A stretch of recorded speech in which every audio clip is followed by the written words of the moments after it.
Kicking off at number 5, the Eldrazi, Magic the Gathering. And it will be important to note that in this list, of course, please don't expect Lovecraft. We have many lists dedicated to that particular pioneer of cosmic horror that you should check out if you haven't already. And this one is a little bit of a curveball. Also, as a small departure from the norm, this list will be multimedia, not just cinema or literature, so keep up. And of course, what better way to portray multimedia than with a collectible trading card game? Perhaps one of the best of them ever made, actually. Magic the Gathering, one of the longest running and most successful tabletop games ever made, that employs such a fantastically rich lore that it would give most expanded universes a run for their money. And of course, it wouldn't be an expanded universe without a whole host of horrifying cosmic entities, the Eldrazi, an ancient race native to the blind eternities, the space in between the planes of the multiverse, full to the brim with eldritch energies of chaos. As a side note, that's always the case, isn't it? Cosmic horror is always birthed in between something, not quite the physical or not quite the metaphysical. It's the cracks in between that space. Hey, it's food for thought. And talking of food, the Eldrazi are the epitome of the eaters of worlds. Their very nature is a ceaseless hunger, where they travel between planes of existence, devouring every last ounce of their life's energies until that plane embodies destruction, a hollow and desolate husk of its former self, where they then just move on to the next. The Eldrazi are many, but they are also unknown as to the extent of their kind. On Zendikar, one of the native planes that the game takes part in, 3 Eldrazi titans were bound there: Emrakul, the titan of corruption, Ulamog, the reeking titan, and Kozilek, the butcher of truth. Pound for pound, these Eldrazi horrors may well be some of the most horrifying entities ever created in cosmic horror fiction, and yeah, they're part of a card game. Go figure. Coming in at number 4, the old gods, Warcraft. Alright, okay, this one is a little close to my heart, because before I became enthralled by the many intricacies of cosmic horror and then later found the fiction of Lovecraft, Derleth and many others, the first time I ever dipped my toe into the eldritch pond of cosmic horror was with this game. Warcraft 3 specifically, but later with World of Warcraft. And if we're being honest, while slightly cartoonish, the old gods of Warcraft are perhaps the most truest to form in modern fiction, and perhaps more so than any other cosmic horror trope. These guys would certainly make Lovecraft himself pretty proud. The old gods, also known as the Dread Elders, the Elder Gods, the Old Lords, the Primevals, and the Old Whisperings, are chaotic physical manifestations of the void, the cold physical manifestation of all dark energy in the Warcraft universe. Whilst there are thought to be 6 of them, there are only 5 named old gods: Cthulhu, Yog-sothoth, Yasaj, N'Zoth, and G'huun.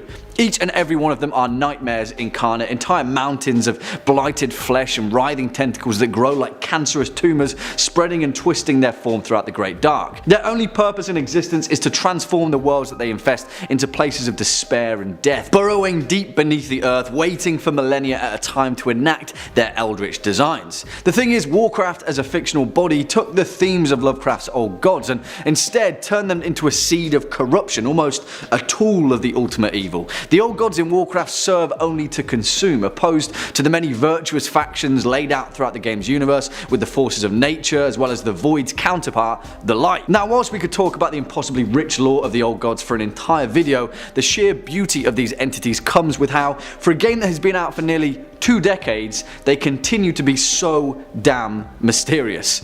Cosmic Horror 101. We could learn a few lessons there. Next up at number 3, Area X, Annihilation. And throughout this video, you may well find yourself asking the question, what exactly constitutes a cosmic horror monster? What separates a regular science fiction entity from the rest? Why isn't, say, the Borg from Star Trek on this list? They're scary, right? They're terrifying. Why can't they be on here? And I'd say, that's a good question. Admittedly, cosmic horror is a formless type of convention. Lovecraft laid down the rules, but they're not necessarily always adhered to, or even rules. They've always been a little bit too weird to be straight up sci-fi, and that's where I think the fine balance is found. Cosmic horror is the fear of the unknown. Yeah, the Borg are mysterious, but we know quite a lot about them as a culture in Star Trek. Area X though, yeah.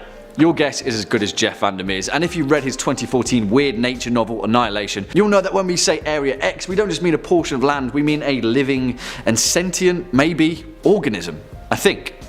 Yeah, there's the cosmic horror part. In Vandermeer's Southern Reach trilogy, the series paints the picture of an uninhabited and abandoned section of the United States now known as Area X, which forms the main setting for his 2014 novel Annihilation, and later the following novels Authority and Acceptance. Now, although the understanding of this place is elaborated later on in the narrative, all we really know is that before the events of the novel, a meteor crash landed just off the coast of a lighthouse in the southern United States that gradually began to augment the way that nature interacted with its own landscape. Now, although Alex Garland's interpretation of the film gave a much more visual explanation to this life form, what the novel lays out is the essence of cosmic horror, an unknown, incomprehensible, certainly sentient life form whose sole motivation is to make things whole again. Perhaps part of it. Yeah, if it all sounds a little loose, that's because it is. The Southern Reach series in many ways is the documentation of something that the human mind cannot comprehend, and in that, it's pretty damn terrifying. Coming in at number 2, the Daedric Princes, the Elder Scrolls. And I for one am certainly happy that we can finally find a place for these 17 androgynous Lords of Oblivion, the Daedric Princes. And if you've ever played any of the many games in the Elder Scrolls series, this one will perhaps bring a smile to your face. But that is not to deny the fact that when you actually break apart the concept of the Daedric Princes and their role in this frighteningly brilliant expanded universe, these guys are terrifying. They really are. And although different in form, quite a few of the Daedric Princes are messed up. And it may also take a little bit of explaining first, because in the Elder Scrolls series, the world that it takes place within Tamriel is a vassal plane to the many realms of Oblivion, the Daedra, an almost multiversal void of existence that existed before the very stars of the universe. The Daedra themselves, the entities that inhabit the realms of Oblivion, cannot be killed as they reside outside of our understanding of existence, but only banished. And the most powerful of these Daedra are the Daedric Princes, the old gods. Now, whilst these Daedra can manifest themselves as either male or female, all of these Daedra are typically referred to as princes. 16 of them, in fact with the 17th being added Jiggalag following the expansion events of Elder Scrolls Oblivion. As is the case with many instances of cosmic horror though, throughout Tamriel's history, mortals have frequently summoned the Daedric Princes for both worship and study, and in some cases to make deals with them. Quick hint, that's never a good idea. You see, each Daedric prince has some degree of patronage over a physical, philosophical or metaphysical concept, and interestingly still, as is a rare case in cosmic horror, some of these princes have been known to reward and actively protect their followers. Undoubtedly though, the most evil of them all is Marunez Dagon, the prince of destruction, violent upheaval, energy and mortal ambition, who wants nothing more than constant destruction. That's about it. Also there's Molag Bard, but he's more of a jerk, really. If you're jonesing for some awesome interdimensional lore, I'd highly recommend delving into the Daedric Princes, because there is a lot to be discovered here, and compared to most modern fiction, they are actually incredibly unique. And finally, coming in at number 1 spot, the Great Ones, Bloodborne. And you know what? I'll accept that quite a few of you wouldn't have necessarily considered Bloodborne worthy of a list like this, but in my opinion, I honestly think one of the best interpretations of cosmic horror in the past few decades has been this game. Bloodborne bleeds cosmic horror. It is coded in Eldritch scripture, and it's one of the most truest to form pieces of horror entertainment in a long time. Bloodborne, it just gets everything right, from the landscape to the design of its many monstrosities, but most importantly, its final pantheon, the Great Ones, are the definition of cosmic horror. The thing is though, where the design of this masterpiece of lore goes one further, is that Bloodborne employs a hybridity of cosmic horror. Human beings, the kin, characters that appear in the game that were graced by an eldritch knowledge through contact with the Great Ones and have become impossibly powerful themselves. Personally, I love that, because the subgenre has always gave human beings a bit of a bum deal, and it's awesome to see us getting some kind of a chance in Bloodborne lore. But yeah, even that's not enough. You see, even the kin don't have a single clue as to the extent of the Great Ones. If we were to put a scale of eldritch power, pretty much every single one of the Great Ones would rival the most powerful of Lovecraft's creations. Azazoth, eat your own heart out, bud. If you've got one, that is. The Great Ones themselves are unknown beings that are impossible to explain or even comprehend through human thought. They merely exist, and humanity are at the beck and call of their unknowable desires and motives. There is the brain of Menzies, a giant rotting brain with 1 billion eyes, and its patron, Murgo's wet nurse, a 6-armed grim reaper with no head. There's the Moon Presence, the very creator of the nightmare that the game takes place in. And then there's Oedon, an entity that has become so powerful that he has transcended beyond all others, to the point that he no longer has a physical body, but instead just a voice and an impossible influence. Honestly, Bloodborne and cosmic horror go together like steak and eggs and whiskey. And not only is it Cosmic Horror 101, it's also a freaking fantastic video game. It really is. And it's also really, really, really difficult to play. Check it out if you haven't. Kicking off at number 5, The Forgotten Ones, The Dresden Files. Now, it's not a closely guarded secret that over here at Top 5 Scary Videos, we're pretty huge fans of Jim Butcher's incredible Dresden Files series and the many, many twisting and turning horror tales of Harry Dresden that have expertly managed to reinvent and repurpose pretty much every horror trope ever created and presented in one of the most refreshing and cinematic franchises of recent times. Yeah. Kind of goes without saying. And just as vampires, werewolves, and other such monstrosities have been fan serviced by Butcher, of course, the many monsters of cosmic horror have to get their fair representation as well. The thing is though, and why this entry comes in at number 5, is that compared to some of his other horror reinventions, the old ones are pretty classic cosmic horror actually. In a similar fashion of Lovecraft's Cthulhu mythos, the old ones are an ancient race of demonic gods that once ruled the mortal world but were later cast out and locked away from reality. And again, in a similar fashion, being primal spiritual entities that harken back from the cosmic void of existence, they can never truly be destroyed or defeated. Always the case. In Butcher's series, they exist in the outside, a place that exists outside of mortal reality, beyond the outer gates, where they are tended to by the outsiders, the servants and foot soldiers of the old Forgotten Ones, because, you know, when you're a great hulking space lord, incomprehensible to the human mind, you're certainly not willing to lift a tentacle unless you have to. However, not all of these powerful monstrosities are alike and locked behind the confines of reality, and some of the old ones, such as the Sleeper, where have we heard that name before, are instead imprisoned and entombed here on Earth. In a similar kind of fashion, the Sleeper has his own version of fanatical cults that are willing to offer their life force for an old god that they've never even met.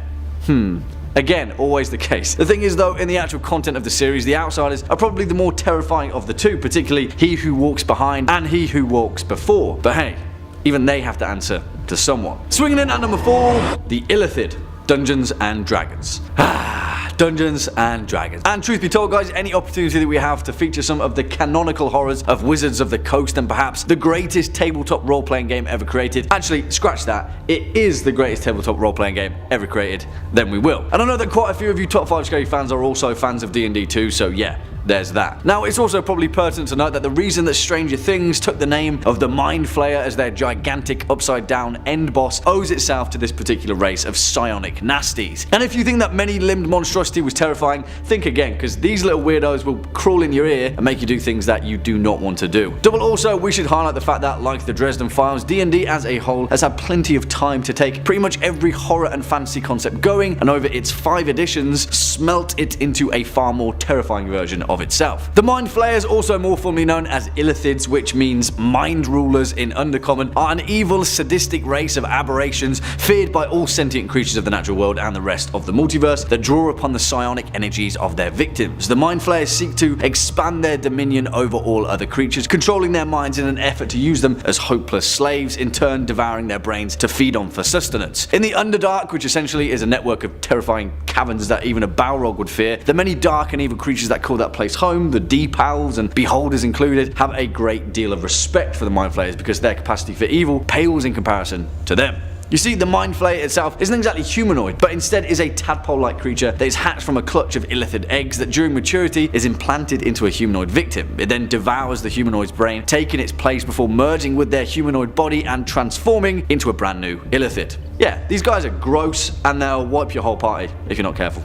Next up at number 3, the Ogdru Jahad. And you know what guys, this is actually a rare occurrence because really, we should talk about Hellboy more often on this channel. Whatever you think about the movie series aside, Mike Mignola's series of graphic novels is a must-read for any horror fan, and despite featuring the literal son of Satan himself in a starring role as the giant-fisted, red-skinned hero of the multiverse, it is a series that does a pretty stand-up service to the cosmic horror subgenre. And when your hero is Hellboy, it kind of goes without saying, but your antagonistic villains have got to be pretty damn terrifying. Let me introduce you to the Ogdru Jahad, the dragons of revelation, the beast, the serpent, the 7 gods of chaos, and the horrifying god race of serpentine tentacles that are destined to bring about the end of the world as we know it. You see, as the Hellboy series explains, in the beginning of time, God created an order of spirits to watch over all of existence, and one of these spirits, Anum, created the Ogdru Jahad out of fire and mud and placed them here on Earth in an effort to create life himself. Despite trying to usher in their uncanny existence through magic, the pile of fire and mud remained lifeless, as it does. That is until nighttime came, when the Ogdru Jahad sprang into life, where they were then instilled with purpose and function, thus giving birth to the Ogdru Hem, who became Earth's first life forms. The 369 monstrous demonic children that wielded an unimaginable power which would later lay the foundation myths of we humans. Essentially, every demonic beast of folklore and legend that you could imagine. The thing is though, the Watchers were repulsed by their new creations, and so they went to war with them, eventually banishing them from existence and forcing them into the dark places of the world. The Ogdru Jahad were then sealed and imprisoned in golden cocoons and cast out into the abyss for all of eternity, where they now wait in suspended animation. And of course, that's when we get to Hellboy, who wields the right hand of doom, the last remaining limb of Anum after he was torn to pieces by the rest of the Watchers for creating evil in the universe. Poor guy. The thing is, what is so damn awesome about the Ogdru Jahad is that by proxy, we humans are creations of the same stuff that formed these cosmic horrors. That's food for thought, eh? Coming in at number 2, the God Hand, Berserk. Alright, this one is going to be a little difficult to explain, but oh boy, are these guys the very definition of an overwhelming force of something. It kind of depends on how you feel about the true nature of the human soul, but hey, that's reason enough to check the remarkable Berserk series out. Now, I know that quite a few of you guys are huge fans of the Berserk series, and whilst I'm not as well versed as some of you, believe me, I'm trying to churn my way through it, and so on that point, forgive me if I get any of the specifics wrong. Hey, it's a pretty damn elaborate story that transcends all of time and space. I'm trying my best here. The thing is, the titular monsters of this list are perhaps the wrong term in this regard. Entities is probably a better one, because as I said, it depends on which side of the fate of humanity you fall upon. However, in terms of cosmic horror, yeah, there's nothing quite like the God Hand. And in a much more similar vein as Hellboy and the implication that it carries, these guys do things in an incredibly different kind of way. As the series explains, the God Hand is a quintumvirate of demonic sovereigns who act as physical executors of the idea of evil's will by virtue of their desires being intrinsic to the given entity. It's complicated, but essentially the idea of evil is a primal entity that resides in the abyss, which in some senses is far outside the realms of what defines the classic cosmic horror, and one that is responsible for the fate of humanity, acting on the species' collective desire. It is the reason for pain, the reason for sadness, the reason for life, and the reason for death, and it embodies the collective will of the universe experiencing itself. Yeah, and these guys carry out that will. Each member of the God Hand at some point in time was once a human that held possession of an arcane artifact, the Crimson Beherit, which unbeknownst to them distinguished them as individuals that were destined to be reborn as these demonic kings. Each of them possessed specific reality-altering abilities, one that can augment both the spatial, the physical, and the metaphysical planes and bend them to their will. You see, because they draw these incredibly powerful cosmic forces from humanity's primal essence, again, it suggests that we might have something to do with the horror behind it all. Again, that's food for thought, right? And finally, coming in at our number 1 spot, the Chaos Gods, Warhammer 40k.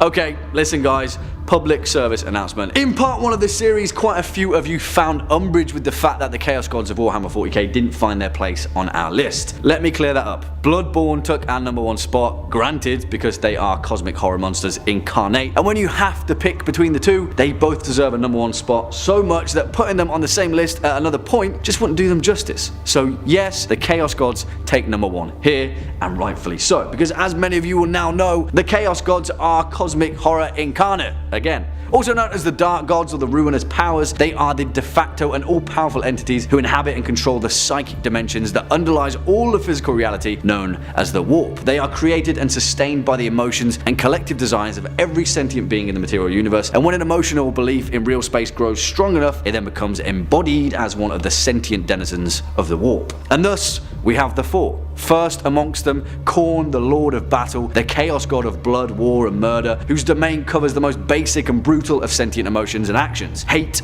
anger, rage, war, and killing. Blood for the Blood God, skulls for the Skull Throne, and all that. Then we have Tzeentch, the bizarre and ever-changing architect of fate, the changer of ways, the chaos god of all-encompassing change, evolution, intrigue and sorcery, who pits his denizens against each other in a galaxy-wide game of manipulation. Then there is Nurgle, the plague lord, the chaos god of disease, decay, death and destruction, and most importantly, despair. The lord of pestilence thrives on misery, and when he awoke in the warp, great plague swept across the galaxy, heralding his birth. Talk about a birthday pie. And finally, there is Slaanesh, the Dark Prince, the Chaos God of pleasure, excess, and decadence. He thrives upon lust, pride, and self-indulgence, and seeks to overthrow all decent behavior through hedonism and pleasure for its own sake. In the grim darkness of the Warhammer 40k universe, there is nothing more powerful and cosmically horrifying than the Chaos Gods. And that is exactly why it takes our number 1 spot. Kicking off at number 5, the Phyrexians, Magic the Gathering.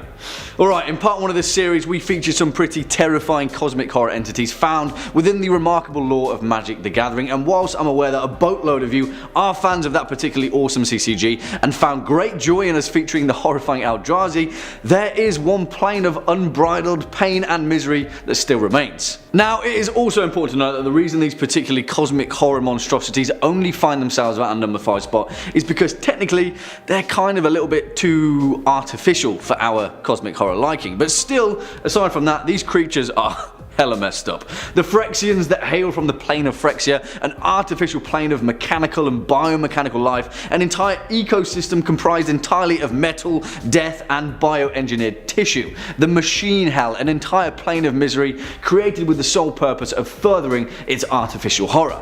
Originally the plane of Phyrexia was a regular old metal plane in the myriad worlds of Magic the Gathering, but that's before a figure known as Yog-sothoth showed up, brought there by the planeswalker Diffid of the Thran Empire, as the two of them fled a great virus that was destroying their people, and with them Yog-sothoth offered a cure, essentially replacing the mortality of those afflicted with engineered artifice. But as is usually the case when you play God on a new mortal plane, things quickly got out of hand. Well, I say quickly, but what I really mean is over thousands of years, as these new Phyrexian lifeforms evolved into all manners of horrifying creations: witch engines, birth priests, flesh reavers, hollow dogs, plague dreadnoughts that spout bile from their spore engines and litter the plane of Phyrexia with their bio-machine hell life. Over a long enough span of time, a vast social order of Phyrexia has emerged, a horrifying food chain of machine churches and rituals, constantly administering pain and misery to further the evolution of their machine species across the nightmarish machine world. The 9 spheres of Phyrexia have enough cosmic horror crammed between their gears for us to make an entire list of its own, and whilst technically cheating with the whole artificial thing, this world is a shambling set of horrors that would make Cthulhu himself wince. Swinging in at number 4, Aboleth, Dungeons and Dragons.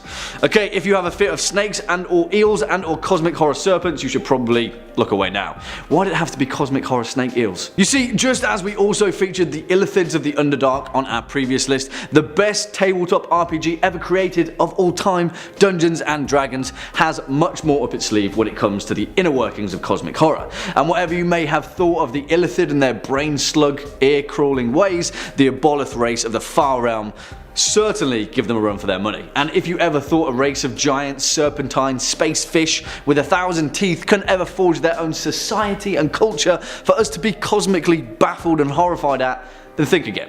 Actually, don't think, shut off your mind, because Aboleths feed on psionic energy, and oh no, we've only gone and done it now. Appearing as fish-like amphibians of immense size, the Aboleth species appear as a bizarre eel with long tubular bodies, with their maws resembling that of a lamprey filled with rows and rows of serrated and jawless teeth. They breathe through a thick grey mucus-like substance which covers their body, and they exude from 4 pulsating organs that line their strange serpentine form. However, the most terrifying facet of the Aboleth species is their immensely powerful psionic abilities, and much like the Illithids of the Far Realm, they thrive on manipulating and feeding on the life essence of sentient creatures. The Aboleth have infinite memories, and their species share a network of consciousness inherent with the memories of all of their ancestors. All of their species are hermaphroditic and possess the capability of laying their own eggs roughly every 5 years, up to 9 at a time, that then hatch into fully functional Aboleths ready to spread more terror throughout the cosmos. Aboleths are terrifying,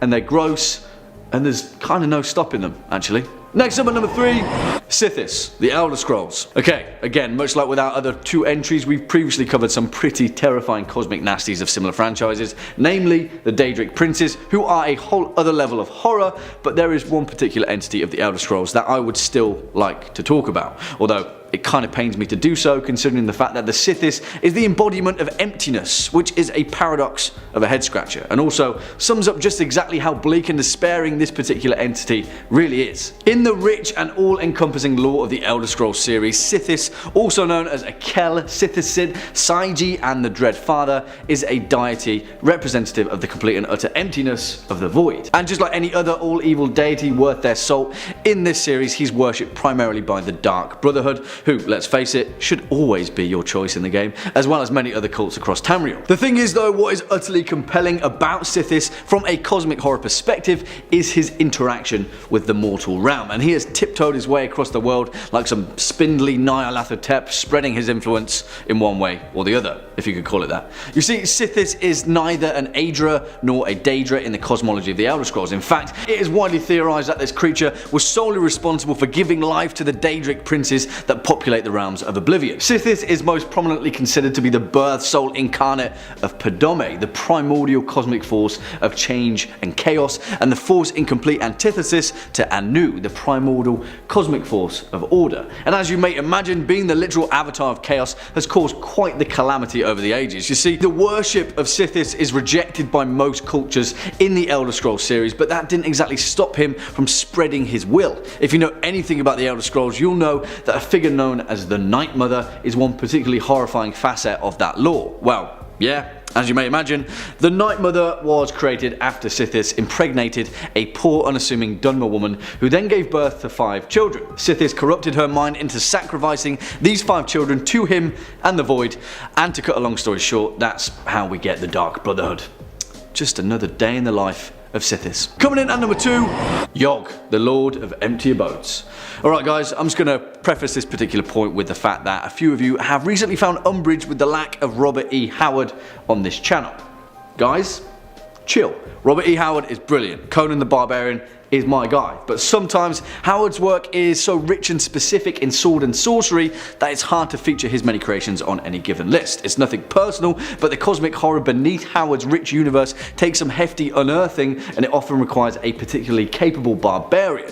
On this one though, we can certainly feature one of his most cosmically terrifying of unknown entities, Yog, the Lord of Empty Abodes. In the Hyborian Age, it goes without saying, but the primordial earth that Robert E. Howard created had its fair share of monstrosities for Conan to handle, and its fair share of cultists to do the worshipping. The worship of Yog dates back to the Kari invasion, and many Ryborian scholars speculate that Yog was a demon of the Elder Night, ancient entities like those worshipped before the fall of Atlantis. You see, those that worship Yog followed a simple doctrine. They could only ever eat meat, no plants or plant matter of any kind, and they must consume human flesh at least once per month. Those that failed this simple task were considered ritually unclean until they had done so. You see, the cosmic horror that lies behind Yog, the Lord of Empty Abodes, is perhaps the most bare bones of them all. It is the definitive term of the fear of the unknown, in the sense that throughout Howard's Hyborian Age there are clear examples of this fully fleshed religion, and yet no explanation as to why this cosmic entity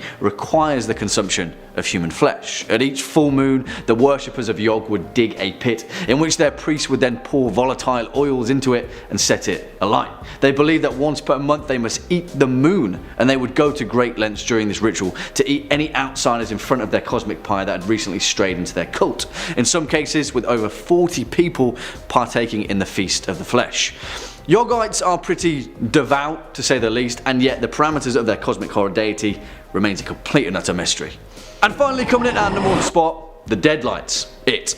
Okay, my arm has been well and truly twisted, and although our many lists of Stephen King's horror creations have been penned over here at Top 5 Scary Videos, when we talk about the specifics of cosmic horror, we'd be serving an injustice not to feature Pennywise the Dancing Clown and the anomalous entity behind it, the Deadlights, a bizarre and utterly perplexing creation of the Todash darkness, and a figure in the multiverse of Stephen King that is still yet to be elaborated upon, and in all likelihood that's exactly how it will be left. King himself knew better than many other authors that the purpose of putting the horror in cosmic horror is to rely on the ambiguity of the truth, and because of that there will only ever be illusions as to how or what or where or who the Deadlights came into existence by, who created it, or what it even is. But one thing remains the same: the Deadlights came to Earth to wreak havoc upon the poor town of Derry, Maine, before being banished in the ritual of Tude by the Losers Club once and for all, and yet still somewhere it exists in the void of space, feeding off of the misery of others, longing for the purest of all fear,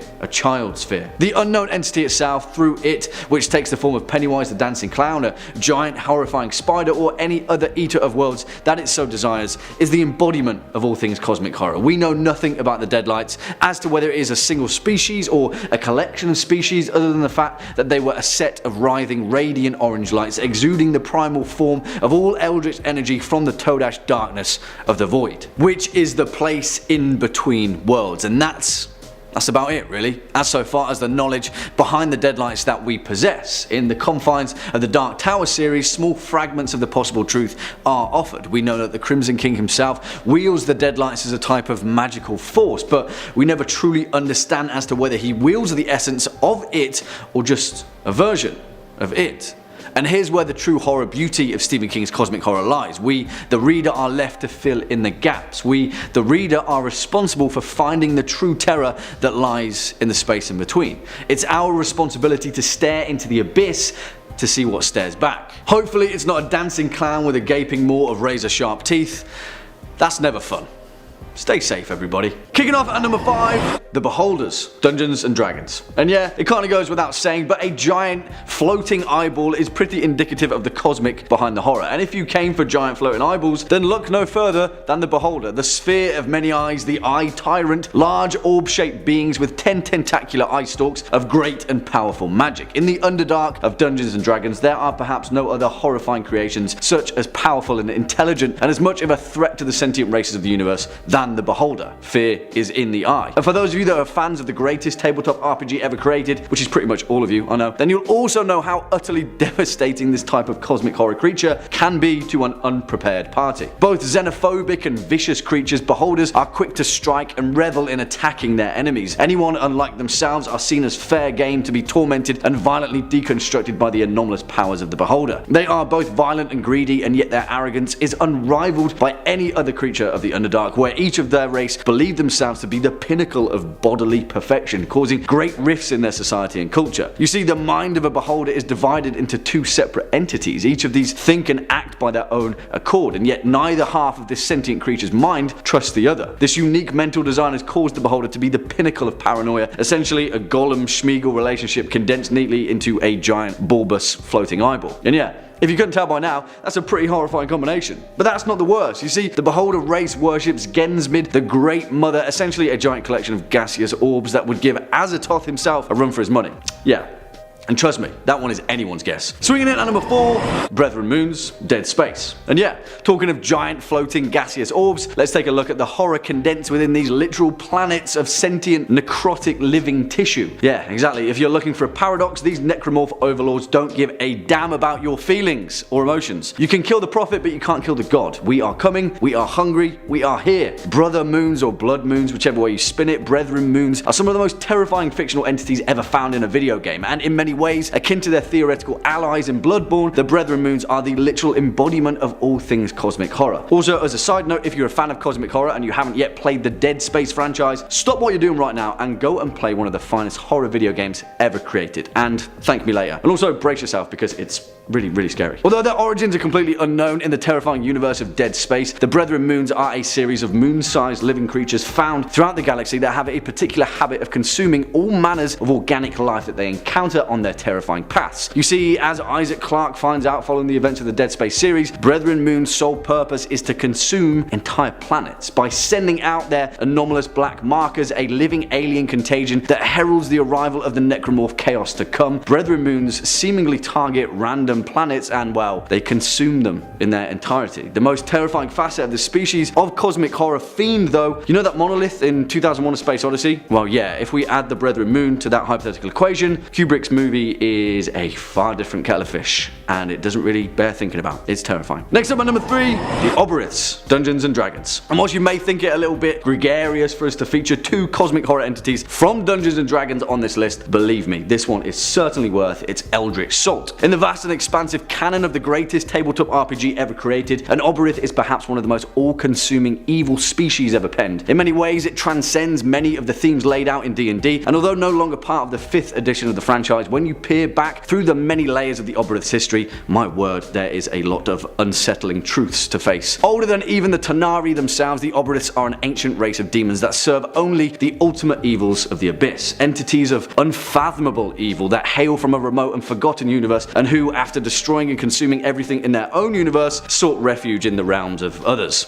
ours. Those that survived the chaos and destruction wrought by the Aboleth species instead fashioned all of their hatred and hunger into a single horrific shard of pure evil, which they then used to pierce the veil that separates the myriad multiverse. This shard was then found by Thrasadun, the god of eternal darkness, who after touching it was instantly corrupted by the very essence of evil, and in turn created what is now known as the Abyss. Obviously the life essence of the Aboleths follow, taking up their mantle as the new primordial demon lords of the abyssal realm. The Queen of Chaos, Pazuzu, Obox, Ob, Dagon, the Aboleth species make up some of the most utterly vile and completely powerful entities that you can manage to muster within the confines of Dungeons and Dragons. The Melgoth, Bishard the Rotting Husk, Ugendenk the Squirming King. What makes the Aboleth so profound in their role as horror entities is that they combine both aspects of what we expect from a demonic species and yet give them a horrifying origin from the stars. Aboleths. Do not trust them. Coming in at number 2, The Other Kind, DC Comics. Okay, now this one may be a little difficult given the fact that when we talk about cosmic horror being the definition of the unknown and the unknowable, pretty much nothing is known about this grouping of anomalous entities other than the fact that the terror that follows in their wake is undeniably unsettling. The Other Kind are the definition of weird, and for fans of DC Comics you'll appreciate just how mysterious this race of anomalous beings truly are. The bulk of what we do know about the Other Kind though comes from one of the most monstrous recent entities in the whole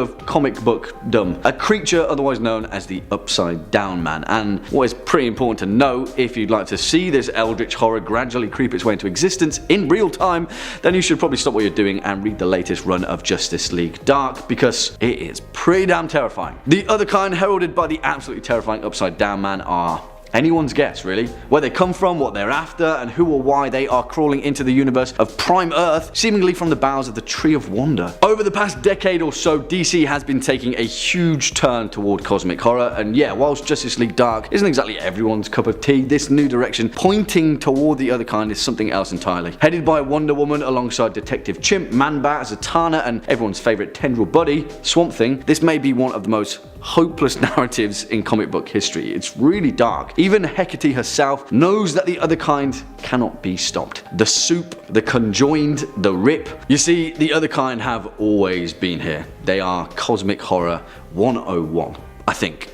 I'm scared, either way. And finally coming in at number 1 spot, the Catan Warhammer 40k. Alright, it's no secret that our reverence for the Warhammer 40k and Warhammer Fantasy franchise has led us to some pretty damn terrifying entries in our time here over at Top 5 Scary Videos. And whilst the Chaos Gods have rightfully featured their spot on this particular list series, the Catan have been patiently waiting in the wings of eternal misery, as they always have been. As told by the ancient Eldari, the Catan, otherwise known as the Star Gods or Ingir in the ancient tongue, are said to be the oldest intelligent beings in existence in the entirety of the Milky Way galaxy. In the ancient history of the Eldari, it is said that they were created at the very beginning of the universe and were thus spawned from the swirling gases and enormous amounts of energy found at the dawn of all creation. In their natural form, they are vast beings that sustain their existence by spreading themselves over the surface of a star, absorbing its solar energy in order to feed. In an equally terrifying coming-of-age story, the Catan were so inexplicably disconnected from their own existence that it took them millennia before they realized that the stars they fed upon were in fact a finite resource. Talk about a moment of self-discovery. You see, after a time, the Catan learned to spread their diaphanous wings to travel to other stars so they could continue their eternal all-you-can-eat buffet. You see, the Catan are so disconnected from what we know as life that it took them eons upon eons for them to fail to realize the insignificance of the matter that surrounded them. All they could do was consume, but on a level that our human brain could never fully comprehend. And of course, what better function to serve for a life form of such incomprehensible power than to be living gods of the Necron species, if you could call them that. In many ways, compared to the Chaos Gods of the Warhammer canon, the Catan eclipse even them. Whereas the Chaos Gods sprang into existence to represent and personify different facets of emotion, the Catan were always there. Before all things, before all of creation, the Catan were the cosmic horrors waiting at the center of the universe. No thanks.